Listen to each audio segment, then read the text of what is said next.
ఈరోజు మనం రక్తనాళాల్లో కొవ్వు పేరుకుపోయే సమస్య గురించి మాట్లాడుకుందామండి. అసలు ఈ రక్తనాళాల్లో కొవ్వు పేరుకుపోవడానికి కారణాలు ఏమిటో వివరిస్తారండి? మామూలుగా రక్తనాళాల్లో కొవ్వు పేరుకుపోవడం అనేది ఎందుకు జరుగుతుంది చెప్పాలంటే కనుక 2-3 అంశాలు మనం దృష్టిలో ఉంచుకోవాలి.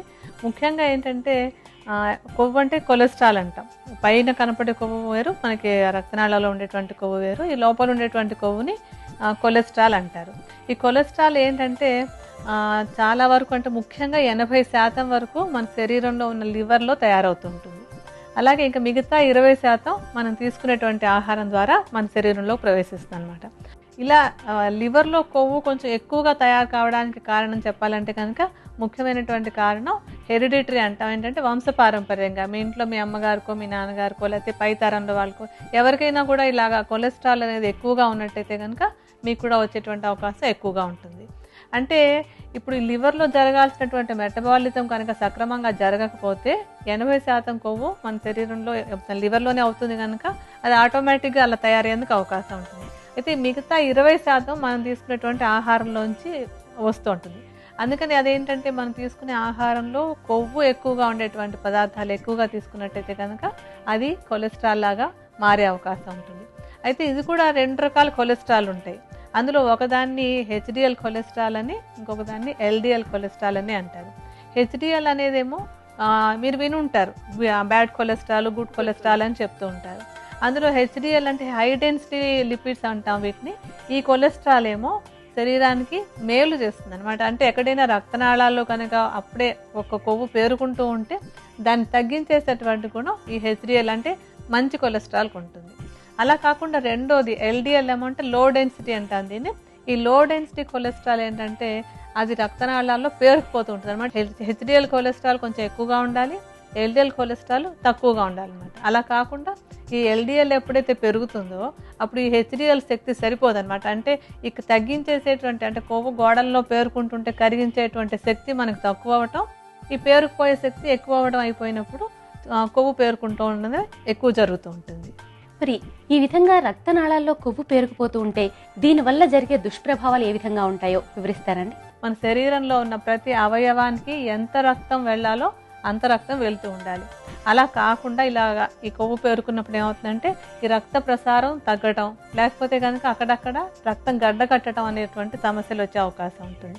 ఇలా రక్త ప్రసారం తగ్గినా లేకపోతే రక్తం గడ్డకట్టినా కూడా ఏ భాగంలోకి వెళ్ళే నాళంలో వచ్చిందో సమస్య అక్కడ ఆ అవయవంలో సమస్య వచ్చే అవకాశం ఉంటుంది. అంటే మనకి ఎక్కువగా మనం ప్రధానంగా చెప్పుకునే వాటిల్లో ఈ గుండెకి తర్వాత మెదడుకి చెప్పుకుంటూ ఉంటాం. అందులో గుండెకి రక్త ప్రసారం సరిగా జరగనట్టయితే కనుక అందరూ వింటున్నటువంటిదే అది హార్ట్ అటాక్ వచ్చే అవకాశం ఉంటుంది.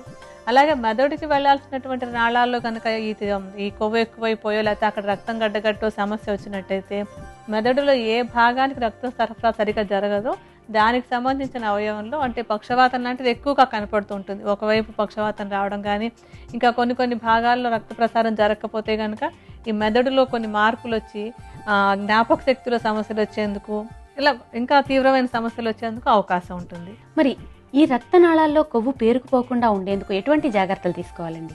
వీటిలో ముఖ్యంగా మనం చెప్పుకోవాల్సింది ఏంటంటే ఈ కొవ్వు పెరగడానికి బయట ఉన్న కొవ్వు కంటే కొంచెం ఒళ్ళు బాగా లావుగా ఉన్న వాళ్ళల్లో ఈ కొవ్వు పెరిగే అవకాశం కాస్త ఎక్కువ ఉంటుంది. అంత మాత్రాన సన్నగా ఉన్న వాళ్ళందరికీ కొలెస్ట్రాల్ పెరగదు అనుకుని హామీ ఏం కాదు. సన్నగా ఉన్న వాళ్ళలో కూడా ఉంటుంది. అయితే లావుగా ఉండే వాళ్ళల్లో కొంచెం ఈ కొలెస్ట్రాల్ ఎక్కువగా ఉండేందుకు అవకాశం ఉంటుంది. అందుకని ఏంటంటే కొంచెం బరువు పెరిగిన వాళ్ళు కాస్త బరువు తగ్గించుకునేందుకు నిత్యం వ్యాయామాలు చేసుకోవడం కానీ ఆహారంలో కొన్ని జాగ్రత్తలు తీసుకోవడం కానీ చేస్తూ ఉండాలి. అలాగే ముఖ్యంగా ఏంటంటే వ్యాయామం బాగా చేస్తూ ఉండటం వల్ల శరీరంలో ఉన్నటువంటి కొవ్వు కొంత కరిగేందుకు అవకాశం ఉంటుంది. అంటే పైన వెయిట్ తగ్గిందా లేదా అని చూసుకోవడం కంటే కూడా లోపల రక్తనాళాల్లో ఉండేటువంటి కొవ్వు కరిగేందుకు అవకాశం ఉంటుంది. ఆహారం విషయంలో చేయాల్సింది ఏంటంటే శాచురేటెడ్ ఫ్యాట్స్ అంటాం. ముఖ్యంగా మాంసాహారం ఎక్కువగా తీసుకునే వాళ్ళలో ఈ కొలెస్ట్రాల్ పెరిగే అవకాశం ఎక్కువగా ఉంది కనుక మాంసాహారం బాగా తగ్గించేసుకోవాలన్నమాట. అలాగే గుడ్డులో కూడా పసుపచ్చ భాగం ఉంటుంది కదా, ఆ పసుపచ్చ భాగంలో కూడా కొలెస్ట్రాల్ ఎక్కువగా ఉంటుంది కనుక ఆ భాగాన్ని తినడం కూడా మానేసేయాలి.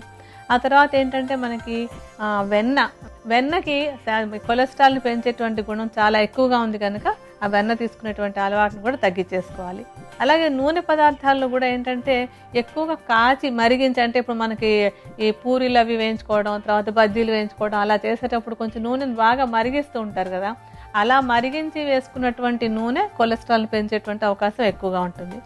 అయితే ముఖ్యంగా ఆహారంలో వెల్లుల్లి ఒకటి, అల్లం ఒకటి, వాము ఒకటి, వీటిని కొంచెం ఎక్కువగా వాడుతున్నట్టయితే అది ఆహారపరంగా కొలెస్ట్రాల్ పెరగకుండా సహకరిస్తుంది అనమాట. అలాగే ఇంకా ఏంటంటే ఆహారంలో పీచు పదార్థాలు ఉన్న ఆకుకూరలు, కాయగూరలు ఇవి ఎక్కువగా తీసుకోవాలి. పీచు పదార్థం ఉన్నటువంటి అంటే మనకి చిక్కుడు, తర్వాత బీర, పొట్ల ఇలాంటి కూరలు, తర్వాత ఆకుకూరలు అన్నీ కూడా కొలెస్ట్రాల్ని తగ్గించడానికి ఎలా ఉపయోగపడతాయంటే వాటిలో పీచు ఎక్కువ ఉంటుంది కదా, ఆ పీచు కొలెస్ట్రాల్ శరీరంలో పేరుకుపోకుండా ఉండడానికి సహాయకరంగా ఉంటాయన్నమాట. మరి ఈ రక్తనాళాల్లో పేరుకుపోయిన కొవ్వు కరిగేందుకు ఆయుర్వేద ఔషధాన్ని ఏ విధంగా తయారు చేసుకోవాలో వివరిస్తారా అండి? మనం ఔషధం తయారు చేసుకోవడానికి ఉపయోగపడేటువంటి మొట్టమొదటిది ప్రధానమైనది కూడా గుగ్గులు. దీన్ని సుమారుగా ఒక 100 గ్రాముల పరిమాణంలో తీసుకోవాలి. ఇప్పుడు మనం ఒకసారి ఔషధానికి ఎంత కావాలో అంత మాత్రం తీసుకుని పక్కన పెట్టుకుందాం. తర్వాత మనం తీసుకోబోయేటువంటి మూలికల మిశ్రమం త్రికటుకాలు. ఈ మూడింటిని విడివిడిగా చూర్ణాలు చేసి 3 చూర్ణాలు ఒక్కొక్కటి 10 గ్రాముల చొప్పున తీసుకుని మూడింటిని కలపండి. అంటే 3 కలిపి ఒక 30 గ్రాములు తయారవుతాయి. ఈ 30 గ్రాముల చూర్ణాన్ని మనం ఇందాక తీసుకున్నటువంటి గుగ్గుల చూర్ణంతో కలిపి ఉంచుకోవాలి. ఇప్పుడు మనం ఒకసారి ఔషధం తయారు చేసుకునేందుకు ఎంత పరిమాణంలో తీసుకోవాలో అంత త్రికటుక చూర్ణాన్ని తీసుకుందాం. మన తర్వాత తీసుకోవాల్సినటువంటి మరొక మిశ్రమం త్రిఫలా చూర్ణం. త్రిఫలాలంటే ఉసిరికాయ, తానికాయ, తర్వాత కరక్కాయ, ఈ మూడింటిని కలిపి త్రిఫలాలు అంటే 3 ఫలాలు అని చెప్తూ ఉంటాం. ఈ ఉసిరికాయల్ని, తానికాయల్ని, కరక్కాయల్ని విడివిడిగా తీసుకుని విడివిడిగా చూర్ణాలు చేసుకుని మూడింటిని ఒక్కొక్కటి 10 గ్రాముల చొప్పున తీసుకోండి. ఈ 3 కలిపితే మళ్ళీ ఒక 30 గ్రాముల మిశ్రమం తయారవుతుంది. ఈ మిశ్రమాన్ని కూడా మనం ఇందాక ఉంచుకున్నటువంటి చూర్ణాలు కలుపుకోవాలి. ఇప్పుడు మనం ఒకసారి ఔషధం తయారు చేసుకునేందుకు ఎంత కావాలో అంత పరిమాణంలో తీసుకుని కలుపుకుందాం.